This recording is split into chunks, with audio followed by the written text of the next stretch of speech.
Good morning, DA Reisig. How are you? Hi, good morning, Chris. Good. Thanks for having me today. Yeah, and thanks for presenting on your Community Advisory Board. Before you start, this is DA Jeff Reisig of Yolo County, California. Could you tell us a little bit about the size of your jurisdiction and the number of prosecutors in your office? Sure. So I'm in Northern California. We've got about 225,000 in my county, and we've got about 40 prosecutors, 120 total staff. That sounds great. Well, and I know that you have had a Community Advisory Board for some period of time, and we'd be very interested to learn why you did it, when, and the challenges and benefits of having a community advisory board.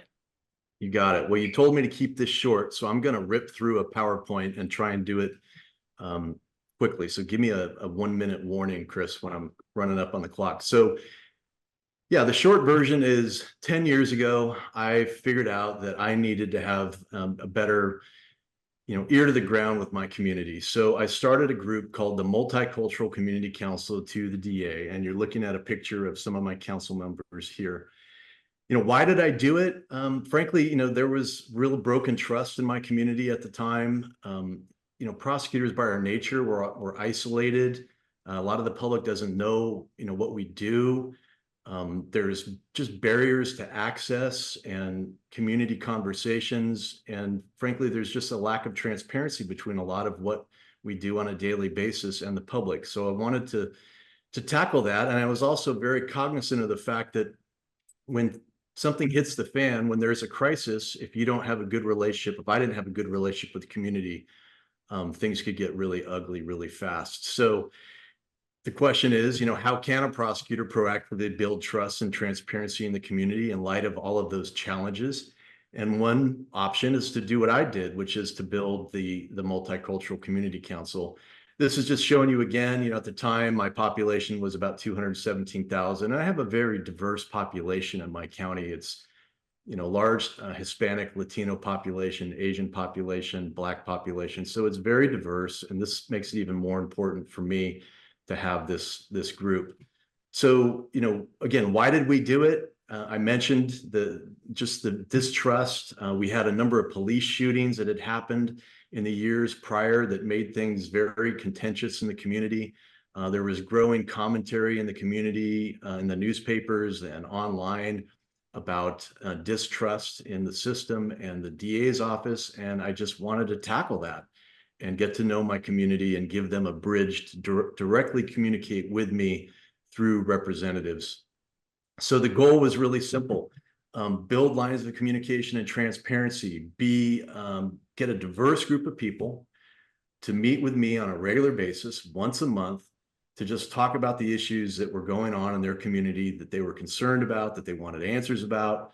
And it was an opportunity for me to share with them directly some of my perspectives.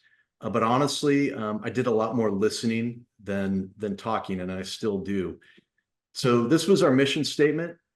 Pretty simple: seek fair and equal justice, facilitate understanding, ensure open communication, and promote community participation, education, and diversity within the criminal justice system. That was something we came up with when I first gathered this group together. So how did we do it? Everyone always says, okay, great idea. How do you actually do it? I got some of my trusted community members together and I said, this is what I'd like to do. Can you help me recruit about 10 to 12 people to be part of this inaugural Multicultural Community Council? We don't want yes people. We want people that are going to come in with opinions. We want diversity. We want across the jurisdiction. And that's how we did it. I literally had 2 or 3 people that helped me go out and recruit individuals to serve on this council. The only obligation the people on the council had is come, be respectful, be honest, and meet with me once a month for 2 hours in a closed session. And that started 10 years ago, and I've never missed a meeting since, every single month, 10 years later. So that's, how we did it. Over the years, as people have rotated off, I've asked the community members to help me recruit other individuals from their community to fill their spot, and that's worked out really well. And Just close. DA Reisig, can I just ask you, you said in one of your comments there in the last slide was start slow. What did Yeah. you mean by that? Yeah, starting slow means it is a process of building trust with the community and the people that are in this group. And so, you know, as we started to come together, a lot of it was just getting to know each other and to, you know, tackling issues kind of methodically and not bringing like, not trying to tackle the hottest issue right out of the chute, right? And so it wasn't like we convened our first meeting and started talking about police officer shootings or the, you know, one that was, you know, pretty recent in memory. I mean, we did, but I'm just, my suggestion is be very methodical and build the relationships with the individuals before you really get into, you know, heavy conversations. And we have gotten into heavy conversations. I mean, I've used my multicultural community council to advise me on major policy changes that affect the entire criminal justice system after listening to their feedback.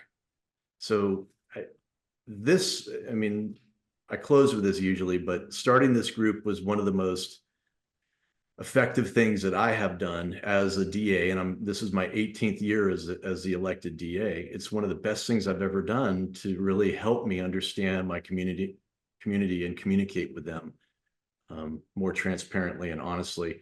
So this is just a brochure that we created when we started this. You know, we go out and solicit volunteers. What do we talk about at the meetings? And I know I'm running short on time here, Chris, but the agendas are created at every single meeting once a month. It's the Vegas rules. No topics off limits, but what we talk about in the room stays in the room.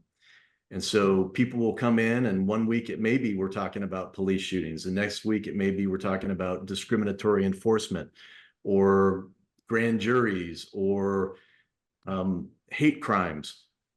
And it really can be anything that the community brings, although we do try and have topics that are timely and relevant to them as well. And so occasionally I'll bring in members like the United States Attorney for my district will come in and meet with my community, police chiefs, sheriffs. And so it's really an opportunity to introduce the community to some of those important members as well. What happens as a result of the council meetings? I mentioned earlier, I've actually changed policy, prosecution policy, charging policy based on feedback from the council. I've started a partnership with Measures for Justice and built the first transparency portal in the country for DAs called Commons. That 100% came out of conversations with my multicultural community council and how important they saw transparency. We adopted race-blind charging in my county, the first in the country to do that. That was all a result of conversations that I was having with my community members about how they had distrust in prosecutors making charging decisions with the racial tension that existed at the time, and how could we address that? So again, you know, every project I've tackled in the last 10 years actually seems like it comes back one way or another to conversations I've had with community members about what's important to them.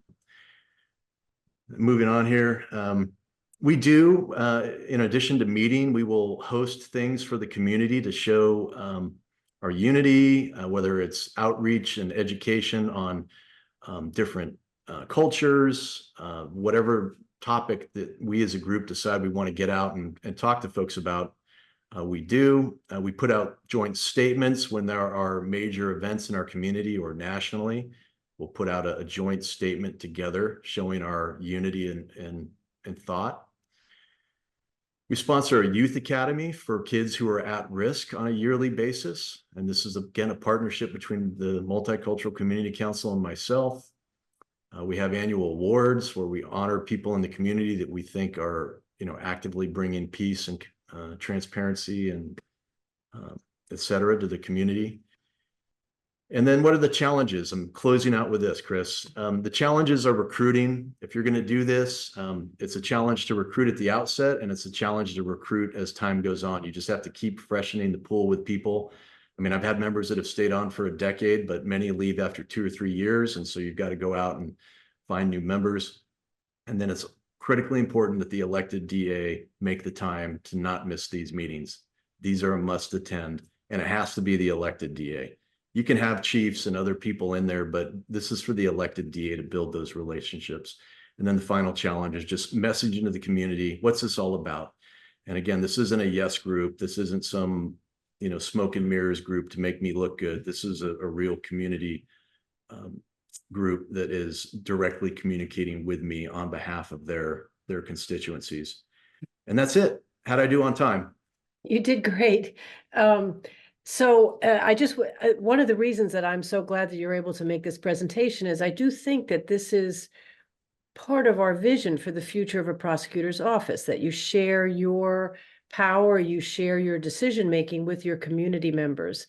I do have one last question, which is, how did you select the members? Did they volunteer? Did you reach out to people? Did you decide you would have one person from each type of community? How did you select them? It was really organic in some ways. I mean, so I did personally reach out to some members of my community that I had met over time that represented diverse sections of the community. And I just told them what I was trying to do. And I said, listen, I know you and I may not agree on a lot of things, but I would like to sit down with you and a group of folks on a regular basis to talk about the issues that are concerning to you. I was successful in getting numerous volunteers. I had other people that were recruiting on my behalf, community members that I trusted. For example, the superintendent of schools was a close friend of mine. I told him I'd like him to, recruit for me. So he recruited. And ultimately we recruited, it was very diverse. Again, I told you my county is diverse. So we had strong Latino representation, Asian representation, from the Jewish community, from the API community, the LGBTQ community. We had just organically, we were able to really, build a diverse group of people. And that's the power in this. I didn't want yes people. You got to get people that are going to come in and be honest and bring their views and have respectful conversation. This isn't, by the way, we don't turn into it like a screaming match. That's not what this is about.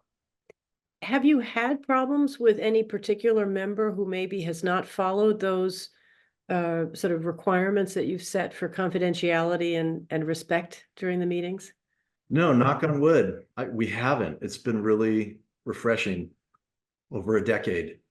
And I think it's just part of maybe the recruiting process and just constantly reminding people that this works because we're able to have these conversations privately now. And just, we're not disclosing like active investigations or, anything that's confidential or super sensitive, but we do have conversations that are quite, energetic about current issues. Yeah, no, this is really a wonderful approach to how to address your community and get input for yourself. I'm sure you learn from them as well as they learn from you. Oh, 100%. Yeah, like I said, I think every good decision I've made in the last 10 years has been influenced by my community members through this group.